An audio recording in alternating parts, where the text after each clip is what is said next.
Want to know how to work with my tiny detail cutters? I'm going to show you how. I roll 1 mil thick. I roll between acetate sheet and I put a little bit of cool slip on both sheets. One goes underneath, the frame goes on top of it, the clay goes on, and then the second piece of acetate on top. That means you can pick up your piece of clay on the acetate and put it on a ceramic or glass tile. No cool slip. Burnish the clay onto the tile, then put a tiny bit of cool slip in the corner to dip your cutter in.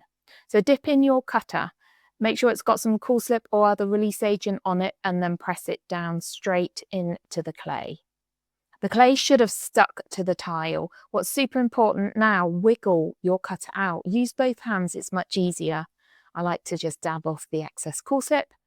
And I promise you this works with all my detail cutters, regardless of how small they are. This is a 12mm B. I've got a 10mm B. This technique does work, both hands, gentle rock, and it will release. I'm going to show you 3 on this tiny bit of clay. So I've got an owl cutter, and this has a lot of detail. I provide an eyelash brush with every order.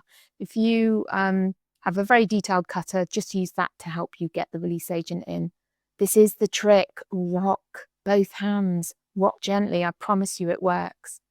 Then I get rid of the excess clay before I leave the pieces dry. If you can leave them to dry on the tile, do. If you need to lift them off whilst they're wet, sharp tissue blade, gently ease it underneath the pieces. You can get them off. You just have to be careful, gently use the tissue blade and get with a slightly sawing action if you need to, if it's resisting coming off the tile. I would only do this if I really needed to. If I can leave them to dry on the tile, I will do. A tile can go into a dehydrator on a hot plate, anywhere that you want to dry anything. I can even get my tiny bee off if needs be.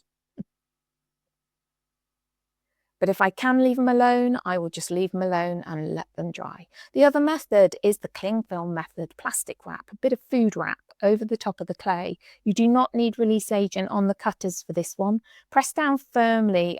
Mine make very sharp cutters, but when you cut through cling film, you are going to get a very slight edge around the pieces. So they will need a little bit more cleanup at the once they are dry. If one sticks on the sheet of clay, just gently release it. You will be able to release it.